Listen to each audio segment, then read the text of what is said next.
can it even be fathomable better without Alexander Isak? No, absolutely not. I mean, Alexander Isak's one of the best strikers in the world. They lost him, and obviously they've done well, I think, in getting Woltemade in there, and they can still be a really competitive side. And I like what he's about, Woltemade. He reminds me a little bit of what Harry Kane is like when he gets into pockets. He's link up. He's not just a goal scorer. He can play as well, and he's got great feet for a big man. So, look, I like what he's about, but he's not Alexander Isak. If you liken him to Kane, I mean, that is high praise. That's high praise, but he's not Harry Kane. That's high praise, of course. His style of play. Yeah, but his style of play, the way he likes to get on the ball, his link-up play is good.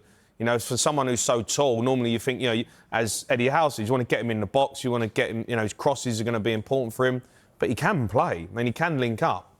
But Alexander Isak was an unbelievable football player, and he's going to go to Liverpool and do incredible things. So to say they're going to be better, come on.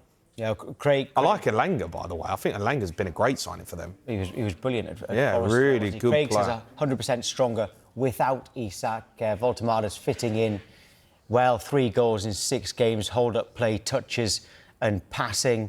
Every Newcastle fan's going to say that, aren't they?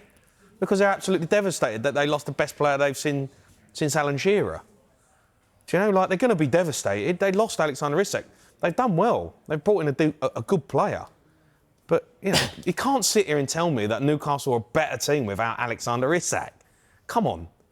What planet are we living on? Well, the Bayern executive, Karl-Heinz Rummenigge, will agree with you, because he says on Woltemade, Newcastle were, his quote, idiots for paying £69 million for him. Well, no, I disagree with that. For a going rate for a top European striker now is around 60, 70 million. 100 million you've got to pay now for, one that's guaranteed. Woltemade for £69 million, I think he's going to be a really good business. He's shown already that he's a good player. He can score goals. He's settled in. I think he suits the Premier League, his style of play. So I think he's perfect for Newcastle. I don't think he's Alexander Isak standard, and I don't think he can be, because they're different players. But I love what he's showing, and I think he's a really good player. So to say they're idiots for spending that sort of money, well, he scored goals already.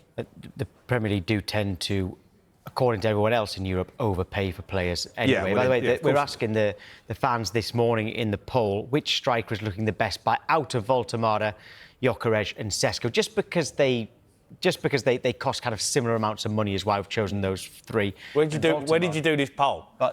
Did you send it? Did you send it out in Newcastle? Are you suggesting that? Are you suggesting that it's another hijacked poll this time? No, well, it's always Arsenal fans who get accused of hijacking polls.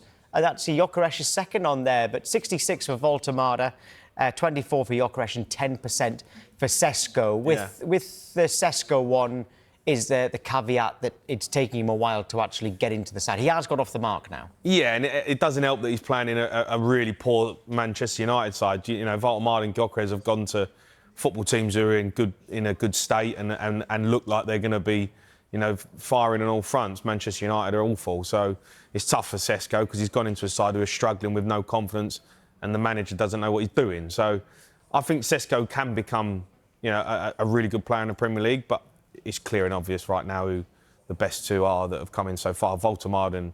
I think Gyokeres, though, for me, look, Gyokeres for me is exactly what Arsenal needed. They needed a front man, they needed a target man, they needed someone who's going to, change the way that they attack, and that's what they've brought in. So, look, Woltemade has been a really good buy, but Gyokeres is what Arsenal needed.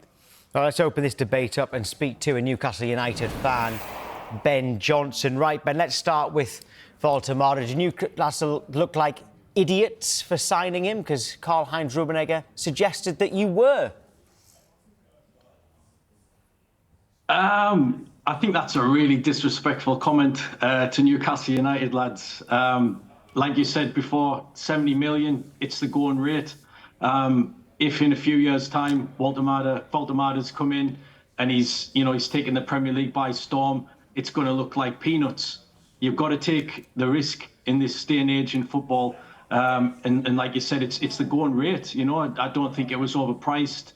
And from what we've seen so far, it looks absolutely fantastic bit of business from the two. We've been asking the viewers whether they'd prefer, who's been the best signing out of Woltemade, Gyokeres and Sesko. But, of course, you were in for Ekitike and you used to have Isak. So Woltemade, Isak or Ekitike for you? Yeah, well, I mean, Ekitike, he looks the business. I've been really impressed with his start. Pains me to say it a little bit. But he looks a real player. Isak, slow start. But at the end of the day, we can't really judge these players until the end of the season and beyond. You know, it's not just 8 games and we're kind of going to give an overview of how they've done since they signed. Yes, Isak's had a slow start. He's a great player. Ekitike is, you know, he's come in, he's done the business, he's scored a few already. But so has Woltemade. So I think, like I say, the proof will be in the pudding at the end of the season. And we can, you know, have a good debate about it then. But I've been impressed, very impressed. His hold-up play looks excellent. His link-up play looks excellent. Yeah, and he just looks like a real player to me. I like what Newcastle are about, you know. I think, you know, if you look at the way they play, I think they're the most exciting team to watch in the Premier League right now. You know, the football that they play is brilliant, but they've also got that sort of, you know, you can have a bit of a nightmare at the back or you can concede goals. But I just love their attitude. I love the mentality that they want to go and play football. They want to go out there with passion and the way they approach games. You know, what is the aim for Newcastle this season?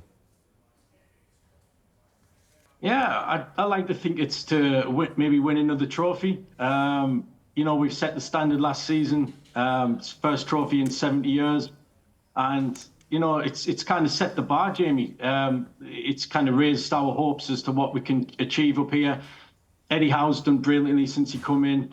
But, you know, I think it's going to be a long time until we win the Premier League. You know, that's probably the ideal dream. And we haven't been able to do that. PSR restrictions have made it so that we can't spend the likes of Chelsea and Man City did when they got their takeovers. So we're having to do it a different way. But you know, I don't know. I feel why does like no one ever come in? Why does no one ever come in for Eddie Howe? It's always a bit baffling because since he's been at Newcastle, the Chelsea jobs become available. Manchester United, Liverpool, Tottenham, all these clubs have come. England job came available, yet no one appears to have even gone in for Eddie Howe. Why is that? Because he seems like an obvious choice. Yeah, I mean, it's a good question and it's a good debate. I mean, from what I believe, I think England were sniffing around. I'm not sure if Howe kind of turned down the advances, so they didn't pursue it any further. But, you know, he's got a big contract. He signed a contract extension not too long ago. He's on great money. And ultimately, I believe he likes it here. It's one of them things like, you know, it's a risk if he leaves his job and he goes somewhere else. It's a risk. Here he's got the support of the owners, the backing of the players. There's a great team spirit, and you don't get that everywhere else. You know, so he's probably thinking, I'm onto a good thing here. Yeah. We are progressing season on season, and we are, although it's not as fast as we would have liked. So yeah, I feel like he's happy here, and long may it continue. If Man United did really come in for him, though, if Man United did want him properly, he'd leave. I disagree on that one. Maybe if it was 1999, I think he'd probably he'd be driving himself down there as fast as he could. But you know, things move on in football, and that's a good point, Jamie. You know, people talk about Man United, and yes, they're still a massive club, but are they a well-run club? I don't think they are, and I think Amarim's on borrowed time at the minute, and so they probably will be looking. But you know, there's a lot of issues behind the scenes there. A lot of changes have been made, cutbacks, etc., and the kind of ethos of the club. Here we haven't got that. You know, we've kind of built from the depths of Mike Ashley, from the despair what we went through there, and we've got this real feel-good factor now around the club. And I just don't think it's as black and white. Excuse the pun. If he. You know, to say that he would automatically sign for Man United should they make a move. I just don't see it at the minute. He does seem to have more power than other managers at big clubs in the Premier League. Yeah, well, he's earned it. 6 points from 6 games in the Premier League. You've had a bit of bad luck in that spell as well. But how big is this game at home to Nottingham Forest on Sunday? Yeah, it's massive. Really, really big. I mean, we have had a slow start to the season. Obviously, losing Isak Woltemade coming in. Last night was the first time that we saw the front three of Elanga, Gordon and Woltemade, and they looked impressive. But that was the first time we've seen it. So it has been a slow start. You know, it's going to take time for us to link up and kind of get that know-how of how each player is going to play and understanding. But it's a massive game. We haven't had a good start. You know, we need the points on the board. You look at the gap already between the top four and where we are. You know, look at where Sunderland that can't be sitting very well with the players and the Toon fans, you know. It is. So we sitting well with some other fans and players as well. You're enjoying it. We'll see where we are on December the 13th, I suppose, or the day after, I suppose. Is that when it is? Ben, it is. So it's etched in our minds, believe me. Ben, thanks very much indeed. It's a huge game. Yeah, it's a huge game. I can't wait. We really need to get those points on the board. Yeah. Definitely. All right, well, we'll see on Sunday. Ben, thank you.